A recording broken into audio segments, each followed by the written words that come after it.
नमस्कार. देशोन्नतीमध्ये मी ऐश्वर्या शिंदे आपलं स्वागत करते. तुम्ही बघत आहात देशोन्नतीचा खास कार्यक्रम प्रहार, ज्यात आपण राजकीय, सामाजिक आणि ज्वलंत मुद्द्यांवर प्रकाश टाकणार आहोत. आणि आज आपण प्रहार करणार आहोत भाजपच्या प्रचार नीतीवर.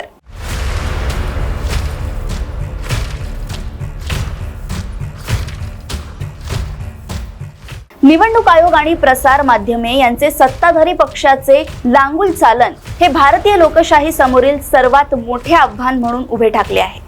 म्हणूनच भारतीय मतदारांनी या लोकसभा निवडणुकीत संविधानाचे संरक्षण करण्याची जबाबदारी निभवावी असे अनेक जाणकार वारंवार सांगत आहेत. निवडणूक आयोग आणि प्रसार माध्यमे या भारतीय लोकशाहीच्या दोन स्वतंत्र आणि महत्त्वाच्या संस्थांचे पूर्णपणे अपहरण झाले आहे.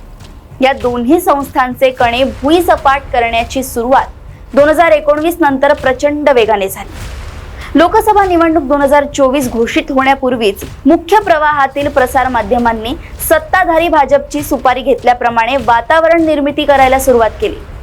इलेक्ट्रॉनिक प्रसार माध्यमे मोदी नाही तर कोण आणि देशातील प्रत्येक भाजपचा उमेदवार मोदीला निवडून देण्यासाठीच उभा आहे या प्रपोगंडाला अनेक महिन्यांपासून खतपाणी घालण्याचे काम करत आहे. भारतात निवडणुकीत काळा पैसा, शस्त्रे, आर्थिक सत्तेचा गैरवापर, दमदाटी, बळाचा वापर सातत्याने होतो.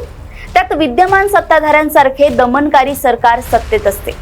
तेव्हा आदर्श निवडणूक आचारसंहिता तर सोडूनच द्या, पण किमान आचारसंहितेलाही मुठमाती दिली जाते. त्याची कितीतरी उदाहरणे गेल्या काही दिवसात पाहायला मिळालीच आहे. 1991 मध्ये तत्कालीन मुख्य निवडणूक आयुक्त TN शेषन यांच्या संविधानात्मक कर्तव्य कठोर कारकिर्दीमुळे आदर्श निवडणूक आचारसंहितेला एका प्रकारे दंडात्मक दहशतीचे रूप आले होते. त्याचा धसका तत्कालीन सत्ताधाऱ्यांसह विरोधी पक्षांनीही घेतला होता. परिणामी शेषन यांच्या काळातच निवडणूक आयोगाचा विस्तार करून एक मुख्य निवडणूक आयुक्त आणि 2 निवडणूक आयुक्त अशी व्यवस्था करण्यात आली. त्यापुढे जाऊन मोदी सरकारच्या पहिल्या कार्यकाळात म्हणजेच 2014 ते 2019 या कार्यकाळात या निवडणूक आयोगाच्या सदस्यांच्या नेमणुका आणि त्यांच्या वेतनावर मोदी सरकारने नियंत्रण केले.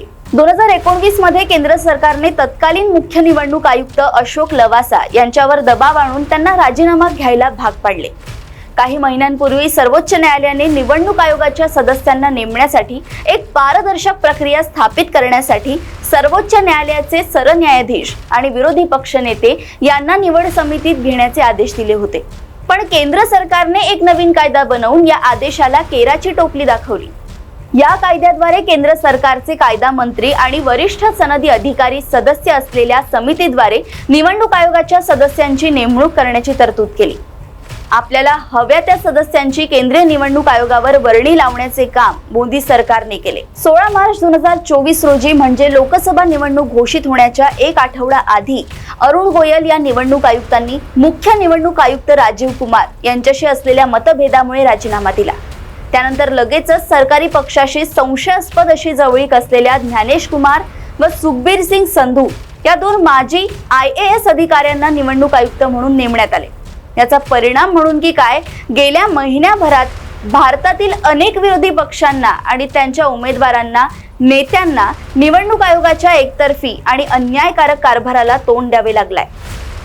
एकीकडे प्रचंड आर्थिक संसाधने असलेले मोदी भाजप सरकार बेकायदेशीरपणे अनेक खोटे गुन्हे विरोधी पक्षांच्या नेत्यांवर नोंदवून त्यांना छळणाऱ्या संस्था, ED, CBI आणि विरोधी पक्षांचे केविलवाणे उमेदवार, यामुळे यावेळची लोकसभा निवडणूक आणि पर्यायाने भारतीय लोकशाही यांची स्थिती चक्रव्यूहात फसलेल्या अभिमन्यूसारखी झाली आहे.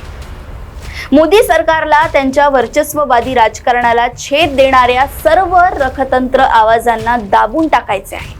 त्यामुळेच न्यूज क्लिक, BBC, NDTV अशा अनेक प्रसार माध्यमांवर मोदी सरकारने धाडी टाकून त्यांना दहशतीखाली आणण्याचा प्रयत्न केलाय.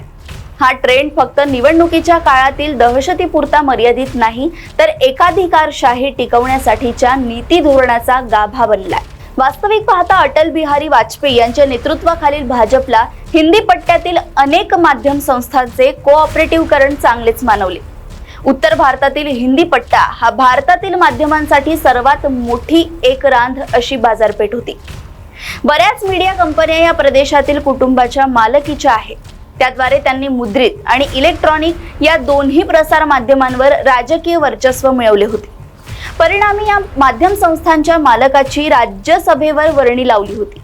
भारतीय शेतकरी किंवा मागास वर्गातील काही राजकीय दृष्ट्या प्रभावी जातींना मिळणाऱ्या आर्थिक मदतीहून कितीतरी पटीने जास्त प्रसार माध्यमे सरकार पुरस्कृत जाहिरातींच्या लाभार्थी झालेले आहेत।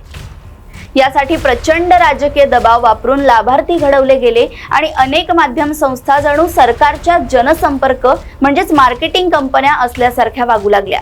भाजपने देशभर या माध्यम संस्थांच्या जोरावरच सांस्कृतिक दहशतीचे जाळे उभे केले आहे। सर्व प्रमुख वर्तमानपत्रांनी त्यांच्या कमी होत चाललेल्या ग्राहकांच्या संख्येची आणि वाढत्या आर्थिक खर्चाची दखल घेऊन ई-पेपर आणि डिजिटल न्यूज प्लॅटफॉर्म्स विकसित केले आहेत। त्याचबरोबर ऑनलाईन पोर्टल्स आणि YouTube चॅनल्सच्या पत्रकारिता आणि विश्लेषण करणाऱ्या स्वतंत्र पत्रकारांची संख्या वाढत आहे। त्यामुळे मुख्य प्रवाहातील सरकारधार्जिण्या प्रसार माध्यमांसमोर आव्हान उभे ठाकले आहे। लोकसभा निवडणूक 2024 मधील 2 फेऱ्या पार पडल्या आहेत आणि 191 मतदारसंघात मतदान झाले आहे, तर 353 मतदारसंघात अजून उर्वरित 5 टप्प्यात मतदान व्हायचे आहे। या काळात प्रसार माध्यमे सत्ताधारी भाजपची प्रचार यंत्रणा म्हणून काम करीत असल्याचे पाहायला मिळते। या घडामोडींमुळे केंद्र सरकार ऑनलाईन जगातील प्रसार माध्यमांवर जाचक कायदेशीर निर्बंध आणून एक नवी व्यवस्था स्थापित करण्याचा प्रयत्न करत आहे। अलीकडेच प्रस्तावित झालेल्या ब्रॉडकास्टिंग सर्व्हिसेस रेग्युलेशन बिल 2023 सुधारणा विधेयकानुसार चालू घडामोडी आणि वृत्त विश्लेषण वर आधारित ऑनलाईन प्रसारित होणारा कोणताही कार्यक्रम सरकारी नियमाच्या कक्षेत येऊ शकतो आणि YouTubeवर स्वतंत्र पत्रकारिता करणारे असे अनेक चॅनल्स बंद होऊ शकतात। निवडणूक आयोग आणि प्रसार माध्यमे यांचे सत्ताधारी पक्षाचे लांगुल चालन हे भारतीय लोकशाही समोरील सर्वात मोठे आव्हान म्हणून उभे ठाकले आहे। म्हणूनच भारतीय मतदारांनी या लोकसभा निवडणुकीत संविधानाचे संरक्षण करण्याची जबाबदारी निभावावी असे अनेक जाणकार वारंवार सांगत आहेत। लोकसभेच्या उर्वरित 5 टप्प्यांतील मतदानाद्वारे सुजाण नागरिक या दृष्टीने लोकशाहीचे रक्षण करण्यासाठी पुढे येतील अशी आशा करूया।